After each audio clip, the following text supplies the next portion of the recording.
How did retirement budgeting go my first month? Did I have enough money? How much did I make in supplemental income? What was my biggest expense? Should you retire with debt? How much am I going to get for Social Security? And what was my next unexpected expense?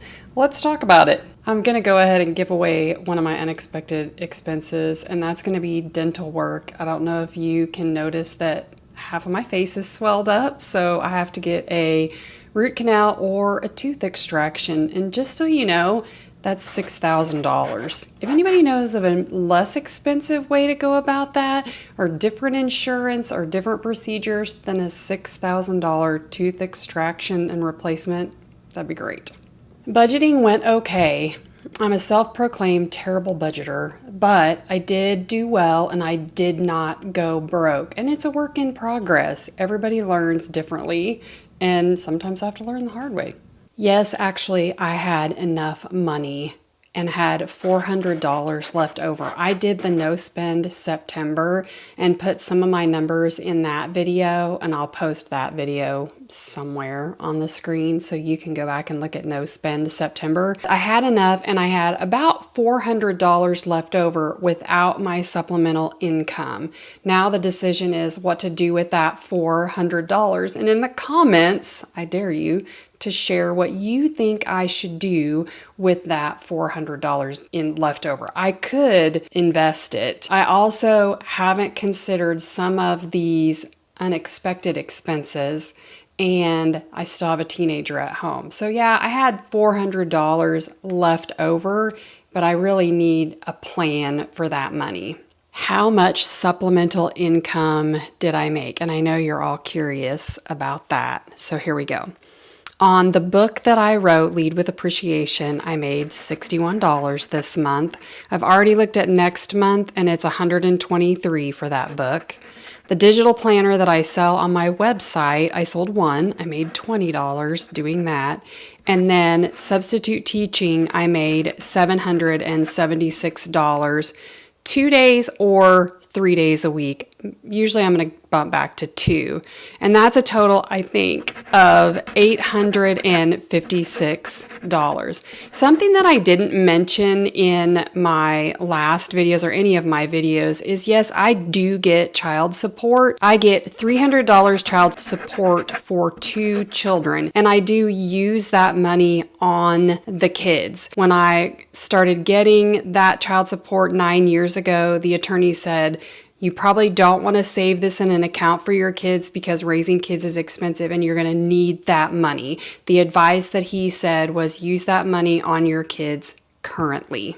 I do want to mention, because some of you are invested in this, and I did monetize my YouTube channel, and I still haven't figured out all of the details of being monetized, when or how I'm going to get that money. But I got monetized on September 19th, and as of October 11th, the dashboard says $492. So I think in less than a month, I made almost $500 just on YouTube. But keep in mind, that is not something that you can count on. I'm guessing it could be more, it could be less, but that's another piece of supplemental income that will probably eventually, when I figure out how to get it, will start coming in. I had a lot of comments about debt in retirement, and I had one person who gave a really good explanation that if I did not have the $1,500 for car and house together, then I would invest that money, and then that person explained how much that would accrue over time.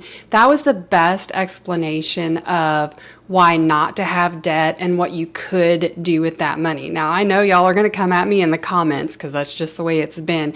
Everybody is very opinionated and passionate about how they fund their retirement, whether they have debt in retirement, and where their money goes in retirement. So I enjoy sharing my story because a lot of people don't share their story, and a lot of people should on you and tell you what you should do. And there's a lot of guilt and uncertainty when people say things about retirement in a way that is, you cannot have debt in retirement, when really you can, but you just have to figure out how that's going to work for you.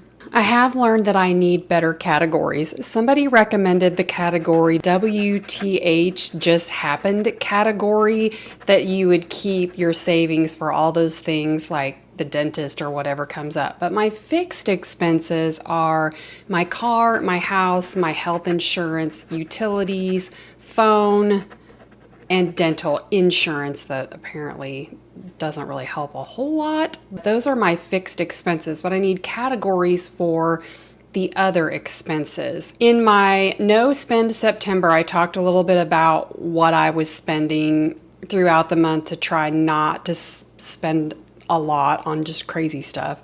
But I would say that my expenses after my fixed expenses averaged out to about $1,200. My biggest expense, and come at me for this too, but I plan for 4 people when I meal plan, because even though my oldest daughter went to college, she does come home a couple of days a week and she brings her boyfriend.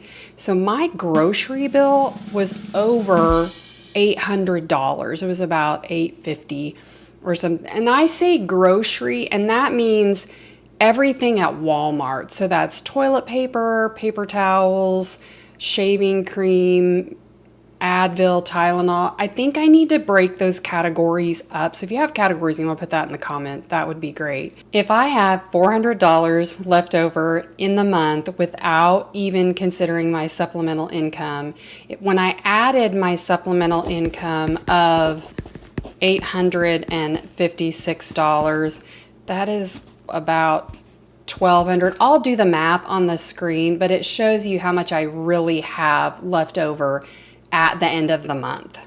What lessons have you learned from me? Here are the lessons that I take from this, and you can put yours in the comments. I'm asking for it, so whatever's down there, you may want to read the comments because it's helpful. This has been the most helpful conversation that I've had about retirement ever. I feel like people don't really share the real ins and outs. So here's the lessons that I've learned, and there's more than this. This is just what I'm going to share in this video right now. But I have learned that I don't need anything. I don't need clothes. I don't need to buy anything. I need nothing. And that's been refreshing, and it has been freeing to know that I don't need to buy anything. Like, I have everything I need. I do have a grocery mentality that I have worked this hard all of these years. I don't want to feel like I can't go to the grocery or I have to scrimp and not buy what we need.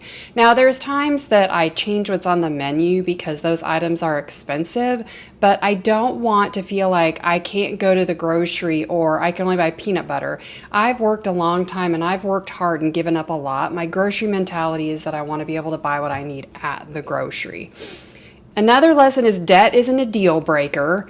Probably it would help not to have debt going into retirement, but you can. And somebody did finally admit they had the same car and house debt that I do. Teenagers are expensive. That's for sure. That goes without saying. I could actually eat out and get coffee out a couple times a month more than what I realized. I know I had cut that all off and said I wasn't going to do that and all, but I actually could do that stuff a little bit more than I thought. I have put all of these videos in a retirement playlist that you can watch if you would like to, but I'm just being me and I'm just being honest, and a lot of people may disagree with what I'm sharing, but I have learned a lot, and I do appreciate people sharing their story in the comments about how they're spending or preparing for their retirement.